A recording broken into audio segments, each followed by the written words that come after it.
حضرت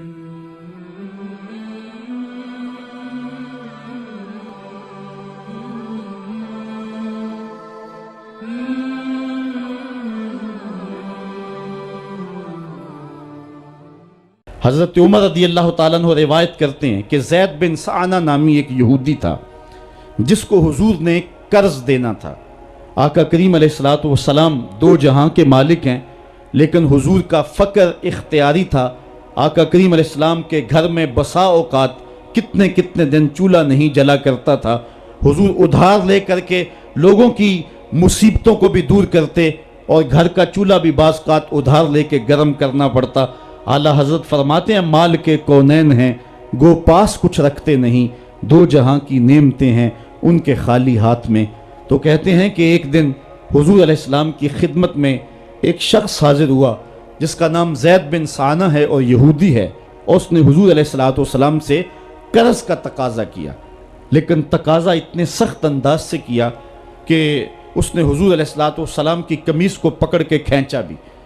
تو حضرت عمر رضی اللہ تعالیٰ عنہ نے جب دیکھا تو بڑے گھور کے اس کی جانب دیکھا اور اس کو پیچھے ہٹاتے ہوئے کہا کہ تجھے شرم نہیں آ رہی کہ اللہ کے رسول کے ساتھ کیسے سلوک کر رہا ہے اور میں تیرے سامنے موجود ہوں؟ تو حضرت نبی رحمت صلی اللہ علیہ وسلم نے حضرت عمر کو کہا، عمر مجھے تجھ سے اس بات کی توقع نہیں تھی۔ ذرا غور کیجئے حضور علیہ السلام کی اس سیرت کے انداز کو۔ ایک شخص آ رہا ہے اور حضور سے سختی کر رہا ہے، ابھی حضور کو قرض لٹانے کی جو تاریخ ہے اس میں بھی 4 دن باقی رہتے ہیں، اور وہ ناجائز سختی کر رہا ہے۔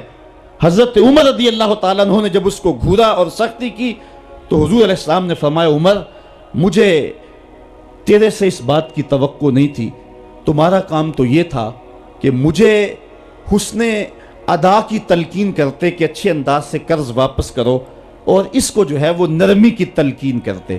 اور پھر آقا کریم علیہ السلام نے فرمایا اس کا قرض ادا کر دو، اور اے عمر جو تم نے اس کو گھورا ہے اس کے بدلے میں 20 وسق زیادہ کھجوریں بھی تم اس کو دو گے۔ تو زید بن سعانہ نے جب حضور علیہ السلام کی اس سیرت اور اس کردار کو دیکھا، اور حضرت عمر رضی اللہ تعالیٰ عنہ 20 وسق اس کو کھجوریں دے رہے تھے، تو اس نے حضرت عمر کو بتایا کہ میں یہودی ہوں اور میں نے تورات کے اندر نبی آخر الزماں کی شان اور عظمتوں کے بیان کو پڑھا ہے، یہ بات ابھی رہ گئی تھی، باقی ساری نشانیاں میں نے حضور میں دیکھ لی تھی، اب یہ نشانی رہ گئی تھی، آج میں نے یہ بھی دیکھ لی۔ اور پھر وہ حضور کی خدمت میں حاضر ہو کر اسلام کے دائرے میں داخل ہو کر حضور کا عبدی غلام بن۔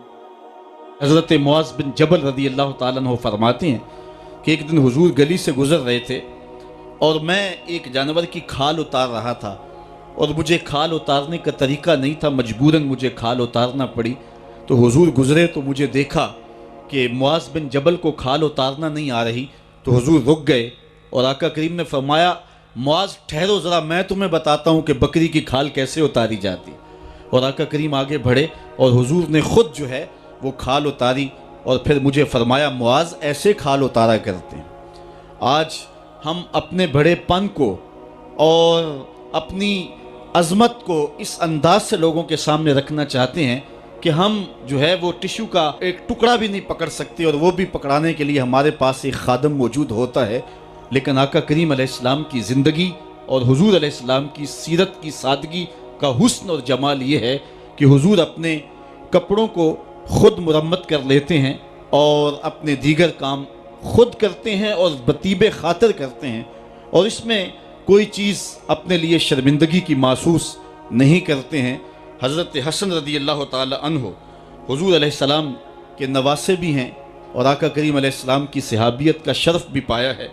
کہتے ہیں کہ کانا یجلس علی الارض، حضور علیہ السلام کی سیرت یہ ہے کہ حضور زمین پہ بیٹھ جاتے تھے۔ زمین پر بیٹھنے میں حضور شرمندگی محسوس نہیں کیا کرتے تھے، اس کو اپنے سٹیٹس کے خلاف نہیں سمجھا کرتے تھے۔ زمین کے اوپر حضور بیٹھ جایا کرتے تھے، اور فرماتے ہیں وَيَطْعَمُ، اور زمین کے اوپر بیٹھ کر کے حضور علیہ السلام کھانا تناول فرمایا کرتے تھے۔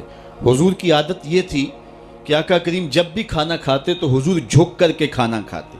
فرماتے ہیں کہ میرے پاس ایک فرشتہ آیا جو کعبۃ اللہ کے صحن میں کھڑا تھا، اور اس کی کمر کعبۃ اللہ کی چھت کے برابر تھی، اتنا اس کا قد تھا، اور اس نے مجھے کہا کہ آپ اگر چاہیں تو آپ کو نبی اور بادشاہ بنا دیتے ہیں، اور آپ اگر چاہیں تو آپ کو عبد اور نبی بناتے ہیں۔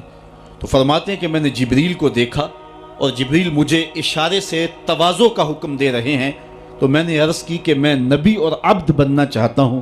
تو جب یہ بات حضور نے کہی تو فرمایا عائشہ اگر میں نبی اور بادشاہ بنتا تو یہ جتنے بھی پہاڑ ہیں یہ سونا بن کے میرے ساتھ چلتے، لیکن میں نے اس بات کو اختیار نہیں کیا۔ اور اس کے بعد حضور علیہ السلام جب بھی کبھی کھانا کھاتے تو حضور جھک کر کے کھاتے، جس طرح مالک کی دہلیز سے خیرات ملتی ہے اور کوئی خادم اس کو جو ہے وہ شکرانے کے طور پہ جو ہے وہ انتہائی عزت کے ساتھ کھاتا ہے، ساری زندگی حضور نے کھاتے اور پیتے ہوئے تکیہ نہیں لگایا، ہاتھ میں پلیٹ پکڑ کے اکڑ کے یا ٹہل کر کے یا جو ہے وہ بالکل سیدھے ہو کے نہیں، تھوڑا سا جھک کر کے بغیر تکیے کے حضور علیہ السلام کھانا کھانا پسند فرمایا کرتے تھے، اور فرماتے میں اس طرح کھاتا ہوں جس طرح بندے کھاتے ہیں، اور میں اس طرح بیٹھتا ہوں جس طرح اس کے عبد اور اس کے بندے بیٹھتے ہیں۔ یہ حضور علیہ السلام کا طریقہ ہے۔ ایک دن آقا کریم علیہ السلام ایک چٹان کے اوپر بیٹھے تھے اور حضور علیہ السلام قدید کھا رہے تھے۔ یہ خشک گوشت جو کر کے اس کو بعد میں جب پکایا جاتا ہے تو اس کو قدید کہتے ہیں، یا سرید تھی، حضور کھا رہے تھے۔ تو ایک خاتون وہ گزری اور اس کے بارے میں اہل علم کہتے ہیں کہ وہ بڑی زبان دراز تھی اور وہ مردوں کو بھی ایسی ایسی باتیں کرتی کہ لوگ جو ہے وہ اس کی شر سے بچا کرتے تھے۔ تو اس نے کہا کہ آپ تو ایسے کھا رہے ہیں جس طرح کے عبد کھاتے ہیں۔ تو حضور علیہ السلام نے فرمایا اگر میں عبد نہیں ہوں تو کون عبد ہے؟ فرمایا میں سب سے بڑا عبد ہوں۔ تو جب یہ بات سنی تو اس کے قدم رک گئے اور اس نے حضور علیہ السلام کی خدمت میں عرض کی کہ حضور آپ پھر اکیلے ہی کھا رہے ہیں، مجھے بھی کھلائیں۔ تو حضور نے ایک لقمہ اٹھایا، فرمایا لو تم بھی کھا لو۔ تو اس نے کہا یہ نہیں، بلکہ جو آپ کے منہ میں ہے میں وہ کھانا چاہتی ہوں۔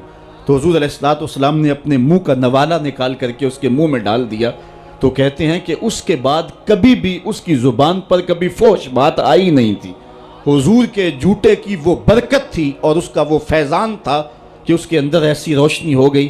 پہلے وہ سخت لعان تھی، گالیاں دینے والی تھی اور فحش گفتگو کرنے والی تھی، لیکن حضور علیہ السلام کے جوٹے کی برکت سے اللہ تعالیٰ جل شانہ نے اس کی زبان کو حسن بھی دے دیا اور جمال بھی عطا فرما دیا۔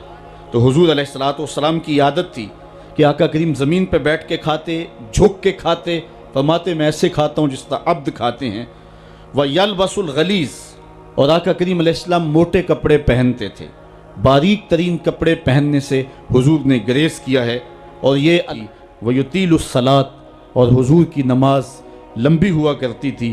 وَيُقَصِّرُ الْخُطْبَةَ، اور خطبہ حضور مختصر فرمایا کرتے تھے۔ وَلَا يَعْنِفُ أَن يَمْشِيَ مَعَ الْأَرْمَلَةِ وَالْمِسْكِينِ فَيَقْضِي لَهُ الْحَاجَةَ، اور حضور علیہ السلام اس بات میں کوئی شرمندگی محسوس نہیں کیا کرتے تھے کسی مسکین، کسی لاچار، کسی بیوہ، کسی یتیم اور کسی مسکین کے ساتھ چلیں اور اس کے کام آئیں اور مصیبت میں اس کا دکھ بانٹ دیں اور اس کی حاجت کو حضور پورا فرما دیں۔